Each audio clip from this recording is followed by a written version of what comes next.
Okay guys, in this video we are going to talk about scientific notation. The first thing we want to learn is, what does scientific notation form look like?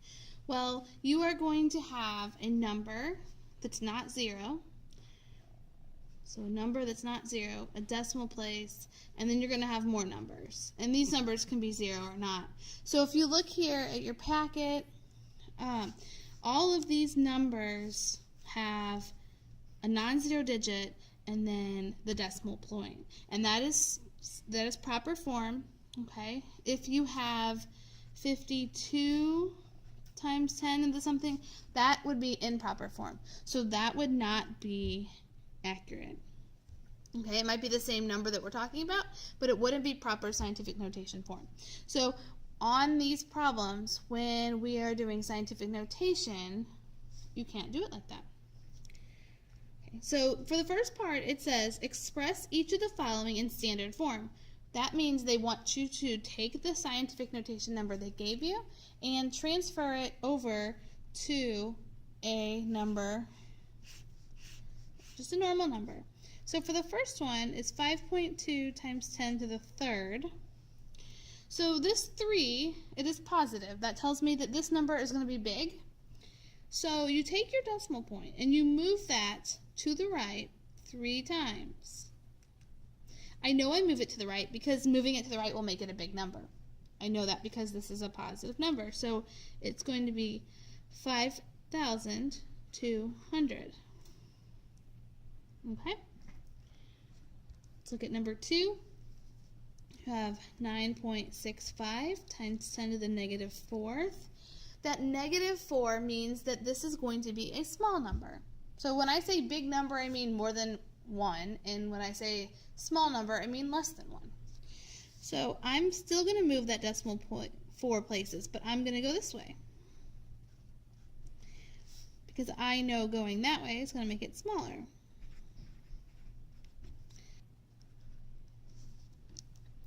Let's try number 3. Number 3 is 8.5 times 10 to the negative second. And a negative, so I'm going to go left, and I'm going to go 2 places, so 0.085. Okay? If that's not making sense to you, let me know in class and I'll help you with it. But we're going to move on to the next part. So for number 1, we have 78,000. So I know for proper form, I have to take my decimal, and my decimal I know is at the end. Because if I don't have a decimal, the decimal is always at the end. So I'm going to move that until I get between the first non-zero digit and the second one. So this would be 7.8 times 10, and the number, the exponent, is how many times I moved. 1, 2, 3, 4. Okay, let's look at number 2. So this time, my decimal point is right here. Same rule applies. I need to move it until I get between the first and second non-zero. So 1, 2, 3, 4. So 5.3 times 10. And now my exponent is going to be negative because I had a small number, and I moved it 4 times. Let's try one more. Number 3, so 250. So my decimal's at the end, I know that, and I'm going to move this until I get between the first and second non-zero number. So 2.50 times 10, and I moved it 2 times. Okay? Again, if you're not understanding this, tell me in class and I'll be glad to help you. But right now, we want to talk about, how do you add and subtract these numbers. The first thing I'm going to do is show you how to do it on your calculator. So you have a calculator, whether it's not you're using the one on your phone, you're using this kind of calculator, a scientific calculator, or you're using a graphing calculator. This all can be done. You just need to know the right way to put it in. So if this is my problem, 4.2 times 10 to the third plus 3.1 times 10 to the second, then I need 2. Put 4.2. Now, times 10. This is different on every calculator. But on this particular calculator, do you see this EXP button?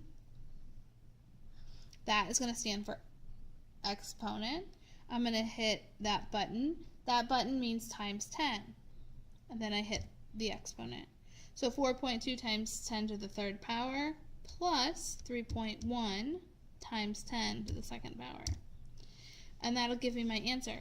Now, a lot of calculators have a button to tell you whether or not it's scientific notation. Clearly, this is not scientific notation. It's 4,510. If I push this button right here, it'll give me the answer in scientific notation. It'll say 4.51 times 10 to the third power. Okay? Now, what if your calculator doesn't look like mine? Here are some options for buttons it would look like. It could be a button. So what might your buttons look like? One of the options is to look like this. So just like on our calculator here, we have the EXP button. Other buttons, sometimes, very few calculators, look like this, times 10. Some other calculators will look like this. It'll have an EE button.